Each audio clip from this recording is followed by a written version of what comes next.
Hello everyone, welcome to channel learn with ease. आज का topic है हमारा रेक्टिफिकेशन ऑफ एरर्स का, जिसमें हम सॉल्व करेंगे क्वेश्चन नंबर 26 को। और इस क्वेश्चन में आप सीखोगे वन साइडेड एरर को कैसे रेक्टिफाई किया जाता है और वो वन साइडेड एरर कैसे कंबाइन होकर के एक दूसरे को कंपनसेट कर देती हैं। तो ये सारा का सारा आज के लेसन में आप सीखोगे।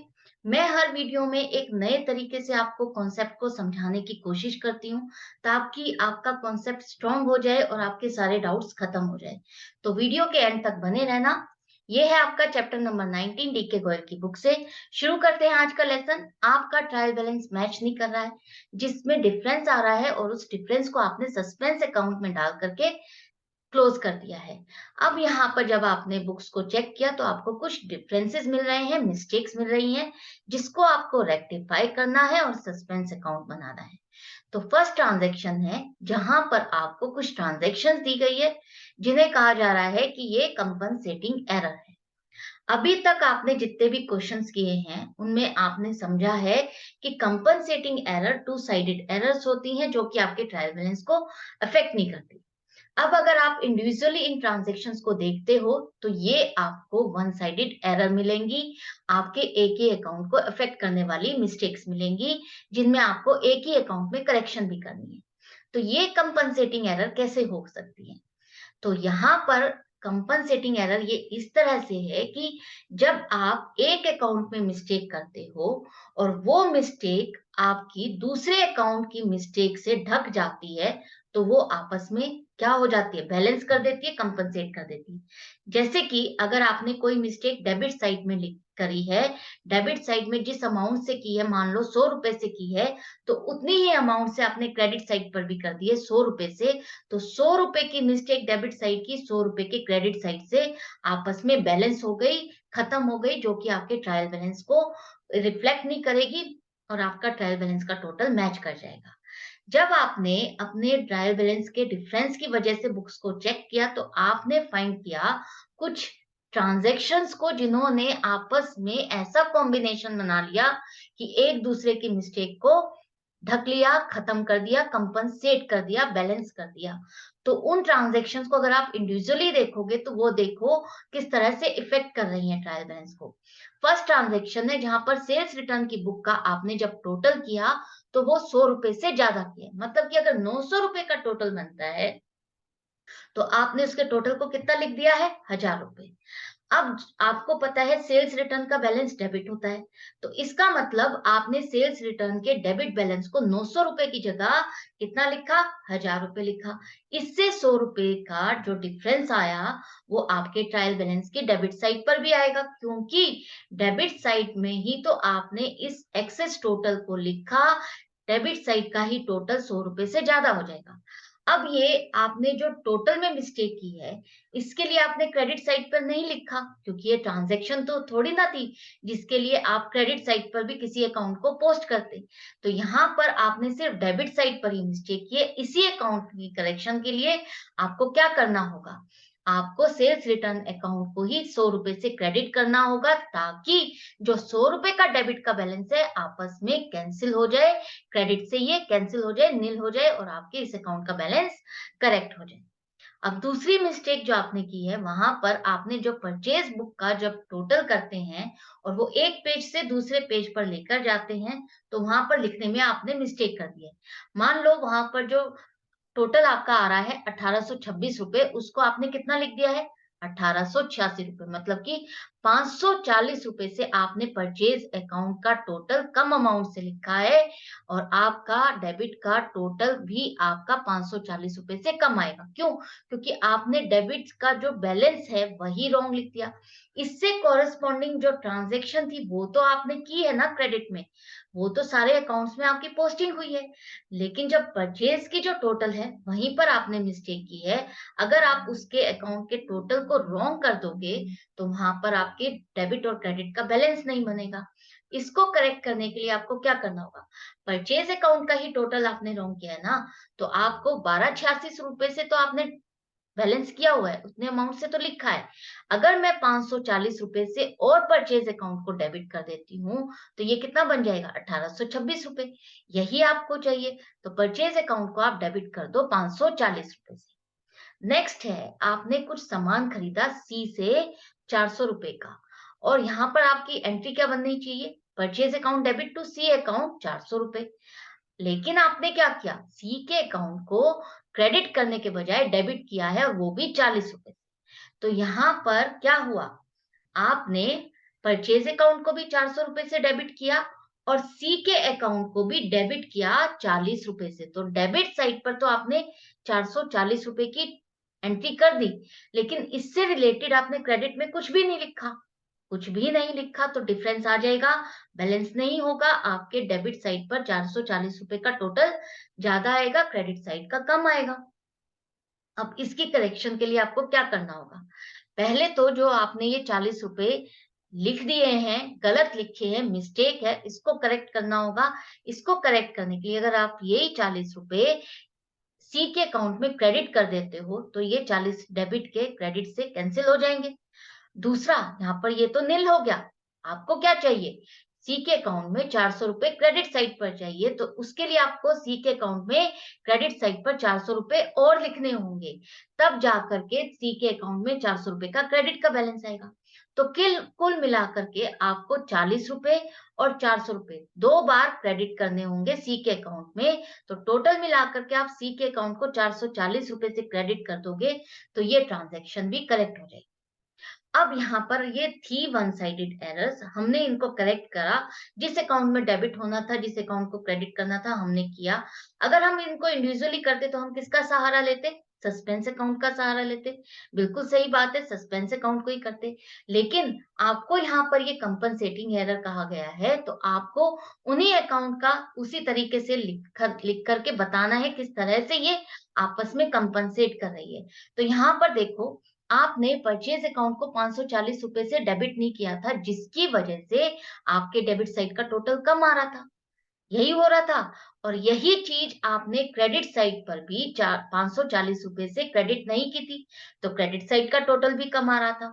तो दोनों ने 540 रुपए से डेबिट साइड का कम और क्रेडिट साइड का 540 रुपए से कम ने आपस में एक दूसरे को कंपनसेट कर दिया, और ये मिस्टेक खत्म हो गई थी। लेकिन मिस्टेक तो मिस्टेक है आपकी बुक्स में, उसको आपने अगर इस तरह से रेक्टिफाई कर लिया, जो कि वन साइडेड एरर थी, तो आपकी बुक्स मैच हो जाएंगी, करेक्ट हो जाएंगी। तो इस तरह से ये एंट्री बनेगी, आपकी करेक्ट हो। नेक्स्ट है, आपने 425 रुपए की वेजेस पे की है एक ऑफिस की टेबल बनाने की, जिसको आपने वेजेस अकाउंट में डेबिट कर दिया। मतलब कि आपने क्या एंट्री बनाई? वेजेस अकाउंट डेबिट 425 रुपए टू कैश अकाउंट 425 रुपए। होना क्या चाहिए था? फर्नीचर अकाउंट डेबिट 425 रुपए टू कैश अकाउंट 425 रुपए। क्यों? क्योंकि आपने जो ऑफिस की टेबल बनवाई है, वो नई टेबल बनी है, आपके ऑफिस की एसेट बनी है, जिसको आपको कैपिटलाइज करना था। जब भी हम कोई नई एसेट बनाते हैं, उससे रिलेटेड जो भी खर्चा होता है, हम उसमें ही कैपिटलाइज करते हैं, उस एसेट के खर्चे में ही उसको ऐड करते हैं, उसकी कॉस्ट में ही ऐड करते हैं। तो यहाँ पर आपको फर्नीचर के में ही इसकी कॉस्टिंग को ऐड करना था 425 रुपए, ना कि आपको इसको एज ए रेवेन्यू लेना था, वेजेस अकाउंट में डाल करके ये खर्चे को बुक करना था। तो अब आपको देखना होगा कि इसको आप कैसे रेक्टिफाई करोगे। कैश अकाउंट तो दोनों साइड पर क्रेडिट है। अब आपको रेक्टिफाई कैसे करना है? आपको फर्नीचर अकाउंट को डेबिट करना था, तो डेबिट कर दो 425 रुपए से, यही करना था। और जो वेजेस अकाउंट में आपने डेबिट कर दिए हैं, अननेसेसरीली खर्चा बुक कर दिया है, इसको आप रिवर्स कर दो। डेबिट की जगह अगर आप इसको क्रेडिट भी कर दोगे, तो ये आपस में कैंसिल हो जाएगा। डेबिट का इतनी ही अमाउंट से क्रेडिट से ये आपस में कैंसिल हो जाएगा, नील हो जाएगा, करेक्शन हो जाएगी। तो ये थी आपकी टू साइडेड एरर, जिसका आपके ट्रायल बैलेंस पे इफेक्ट नहीं पड़ता। तो wages paid for office table debited to wages account now rectified. Next है, आपने रेंट पे किया है 1500 रुपए का। तो जब आपने रेंट पे किया, तो क्या एंट्री हो जाएगी? रेंट अकाउंट डेबिट 1500 रुपए टू कैश अकाउंट 1500 रुपए, यही एंट्री बनेगी। आपने क्या किया? रेंट अकाउंट में क्रेडिट किया, और कितने रुपए से? 150 रुपए से। मतलब कि रेंट अकाउंट जो डेबिट होना था, उसकी जगह आपने उसको क्रेडिट किया, और वो भी 1500 रुपए की जगह 150 रुपए। मतलब रॉन्ग साइड पर रॉन्ग अमाउंट से पोस्टिंग हो गई। अगर हम देखें तो आपके अकाउंट्स में इसका क्या इफेक्ट बना होगा? देखो, रेंट अकाउंट को आपने क्रेडिट किया 150 रुपए से, कैश अकाउंट तो आपने कैश बुक में इसकी पोस्टिंग की है, तो ये आपके कैश अकाउंट में करेक्ट हुआ है। तो कैश अकाउंट 1500 रुपए से वो भी क्रेडिट हो गया। तो यहाँ पर टोटल आपने क्रेडिट कर दिया 1650 रुपए, जिसके लिए आपने किसी भी अकाउंट को डेबिट नहीं किया। तो डेबिट और क्रेडिट दोनों बैलेंस ही नहीं हो रहा। यहाँ पर तो सिर्फ क्रेडिट का ही टोटल आपका आ जाएगा, क्रेडिट साइड का ही टोटल 1650 रुपए से एक्सेस हो जाएगा, डेबिट साइड का कम आएगा। तो यहाँ पर आपका ट्रायल बैलेंस मैच नहीं करेगा, ये वन साइडेड एरर हो गई है। इसको करेक्ट करने के लिए अब आपको क्या करना होगा? कैश को नहीं हिलाना है, आपको रेंट के अकाउंट में ही करेक्शन करनी है। रेंट के अकाउंट में ये जो आपने क्रेडिट कर दिया है, ये नहीं करना चाहिए था, इसको आपको हटाना होगा। हटाने के लिए आप रेंट के अकाउंट को इतने ही रुपए से डेबिट कर दोगे, तो ये आपका कैंसिल हो जाएगा, निल हो जाएगा। निल नहीं चाहिए, हमको क्या चाहिए? रेंट के अकाउंट में डेबिट साइड का बैलेंस चाहिए 1500 रुपए। तो उसके लिए आपको रेंट अकाउंट को 1500 रुपए से डेबिट भी करना होगा, तभी आपका करेक्ट अमाउंट आएगा करेक्ट अकाउंट में। तो इसका मतलब आपको रेंट अकाउंट में डेबिट 1500 रुपए भी करने हैं और 150 रुपए भी। तो टोटल मिला करके आपका रेंट अकाउंट डेबिट होगा 1650 रुपए से। इतने ही रुपए का आपका ट्रायल बैलेंस में डिफरेंस आ रहा है। तो इसी डिफरेंस को आपने कहाँ डाला है? सस्पेंस अकाउंट में। तो सस्पेंस अकाउंट को ही आप क्रेडिट करोगे 1650 रुपए से। तो rent account was posted on wrong side with wrong amount, now rectified. Next है, आपने 500 रुपए घनश्याम से रिसीव किए। तो यहाँ पर आपने क्या एंट्री बनाई? कैश अकाउंट डेबिट 500 रुपए टू घनश्याम अकाउंट 500 रुपए, यही एंट्री होनी चाहिए। लेकिन आपने क्या किया? कैश बुक में तो सही पोस्टिंग हो गई है, लेकिन जब आप उसके अकाउंट में पोस्टिंग करने लगे, आपने 500 रुपए की जगह कितने कर दिए? 50 रुपए। अगर आपकी पोस्टिंग के हिसाब से देखा जाए इफेक्ट, तो क्या हुआ? कैश अकाउंट तो आपने 500 रुपए से डेबिट किया है, वो तो करेक्ट है, उतना ही होना चाहिए। लेकिन जो घनश्याम का अकाउंट क्रेडिट 500 रुपए से होना था, वो आपने कितने से किया है? 50 रुपए से। तो अब यहाँ पर देखो, क्या डेबिट और क्रेडिट मैच कर रहा है? यहाँ पर मैच ही नहीं हो रहा, 450 रुपए का डिफरेंस आ रहा है। और ये डिफरेंस आपके ट्रायल बैलेंस में भी आ जाएगा। 450 रुपए से आपकी क्रेडिट साइड का टोटल कम आएगा। तो अब इसको कैसे करें करेक्ट? अगर मैंने 50 रुपए से इसको क्रेडिट कर दिया है घनश्याम के अकाउंट को, अगर मुझे 500 रुपए इसको बनाना है, तो मैं 450 रुपए से इसके अकाउंट को और क्रेडिट कर दूंगी, तो ये 500 रुपए बन जाएगा। यही चाहते हैं ना हम, कि घनश्याम के अकाउंट में 500 रुपए का क्रेडिट बैलेंस हो। तो हम इसको 450 रुपए से और क्रेडिट कर देंगे, तो ये 500 रुपए बन जाएगा। और यही डिफरेंस आपके सस्पेंस वो ट्रायल बैलेंस में आ रहा है, जिसे आपने सस्पेंस अकाउंट में डाला है। तो सस्पेंस अकाउंट को आप डेबिट कर दो 450 रुपए से, और ये हो जाएगी आपकी narration. Ghanshyam account was posted with wrong amount, now rectified. Next है, आपने कमल को कुछ पेमेंट की है 720 रुपए की, जिसको आपने डेबिट कर दिया है कमलेश के अकाउंट में 520 रुपए से। आपने पेमेंट की है कमल को, तो कमल अकाउंट डेबिट 720 रुपए टू कैश अकाउंट 720 रुपए होना चाहिए था। आपने लेकिन क्या बना दी है? कमलेश अकाउंट को डेबिट कर दिया है 520 रुपए टू कैश अकाउंट 720 रुपए। तो कैश अकाउंट तो क्रेडिट होना था, वो तो सही है, लेकिन आपने कमल के अकाउंट को डेबिट करने के बजाय कमलेश के अकाउंट को डेबिट कर दिया। अमाउंट 720 की जगह 520 कर दी। अब इसको कैसे करेक्ट करोगे? देखो, यहाँ पर डेबिट और क्रेडिट दोनों ये भी मैच नहीं कर रहे। 200 रुपए का ये डिफरेंस जो आ रहा है, इसकी वजह से आपका ट्रायल बैलेंस मैच नहीं करेगा। दूसरा, आपकी ये क्या हो गई? कंपनसेटिंग एरर हो गई। कमल की जगह कमलेश के अकाउंट में डाल रहे हो, तो ये आपकी कंपनसेटिंग एरर हो गई, जो कि आपके अकाउंट को चेंज करना होगा।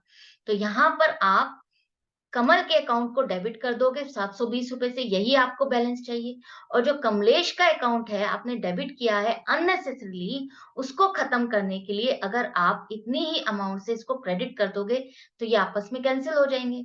और जो डिफरेंस था 200 रुपए का, जिसकी वजह से आपका ट्रायल बैलेंस मैच नहीं कर रहा था, उसको आप सस्पेंस अकाउंट में डाल दोगे। और नरेशन हो जाएगी, Kamlesh account was posted with wrong amount instead of Kamal account, now rectified.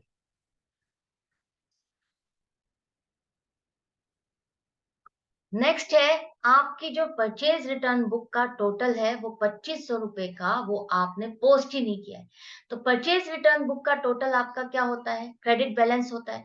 Credit balance आपने नहीं लिखा, इसका मतलब है आपके क्रेडिट साइड का टोटल कम हो जाएगा, क्रेडिट साइड का ट्रायल बैलेंस का मैच ही नहीं करेगा आपका। तो यहाँ पर डेबिट साइड और क्रेडिट साइड में डिफरेंस आ रहा है। अगर मैं परचेज रिटर्न के इस टोटल को पोस्ट कर देती तो आपका ट्रायल बैलेंस मैच कर जाएगा। तो पोस्ट करने के लिए मैं परचेज रिटर्न अकाउंट को क्रेडिट करूंगी 2500 रुपए से। यही रहता था, इतने का ही बैलेंस का डिफरेंस आ गया था, तो हम इसको करेक्ट कर लेंगे। अब ये डिफरेंस हमने कहाँ डाला? सस्पेंस अकाउंट में, तो आप सस्पेंस अकाउंट को डेबिट करोगे 2500 रुपए से। Purchase return account balance was not posted, now rectified. तो इस तरह से अब आपने सारी रेक्टिफिकेशन एंट्रीज कर ली हैं। अब बारी आती है सस्पेंस अकाउंट को, उसमें देखते हैं आपको क्या करना है। आपको क्वेश्चन में ये दिया गया है कि ट्रायल बैलेंस में डिफरेंस आ रहा था और उसको आपने सस्पेंस अकाउंट में डाला है। इसका मतलब कोई ना कोई तो सस्पेंस अकाउंट में आपकी अमाउंट है जो कि आपने डिफरेंस डाला है ट्रायल बैलेंस का। आपके क्वेश्चन में नहीं दिया गया है, ना ही ये बताया जा रहा है कि वो डेबिट साइड का है या क्रेडिट साइड का है।